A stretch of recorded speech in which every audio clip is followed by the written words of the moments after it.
J.D. Vance, a convert to Catholicism, who's about to publish a self-serving book that details his turn to Catholicism, had the absolute audacity to tell Pope Leo to, quote, stick to matters of morality. JD, you've got it all wrong. It is you and Trump that should stick to morality. You get no pass. You get no right to lecture Pope Leo for following the most basic tenets of all religions just because you are an elected politician. Let's see whose statements reflect all of our collective views of morality. First, beginning on Easter morning, Trump offers his Easter message by threatening Iran using profanity of the type that my mother would result in her having to wash out my mouth with soap. This is what Trump said. Quote, open the fucking strait, you crazy bastards, or you will be living in hell. Just watch. Praise be to Allah, close quote. What was that all about? Pope Leo followed up. Let's see what his response was. He followed up and used his Easter Mass to call on those who have weapons to lay them down. Then Trump follows up with his war crime threat that, quote, a whole civilization will die tonight, close quote. Pope Leo responds and calls that threat that the entire international community considers a war crime,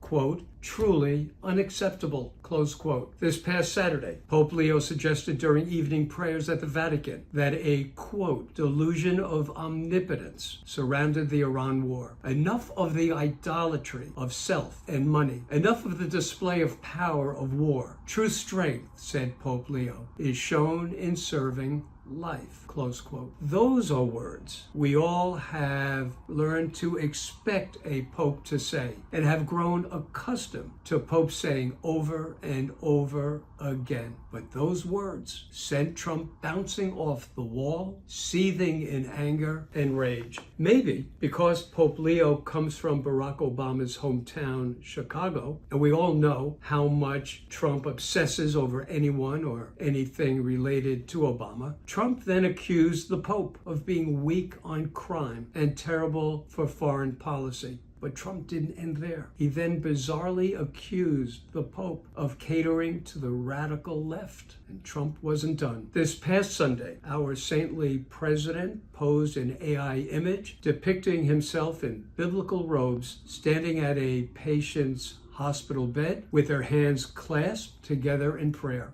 And after there was a torrent of backlash to this post, Trump then tried to weasel out of doing this by claiming that it really was just him as a doctor healing his subjects. And how did the Pope respond then?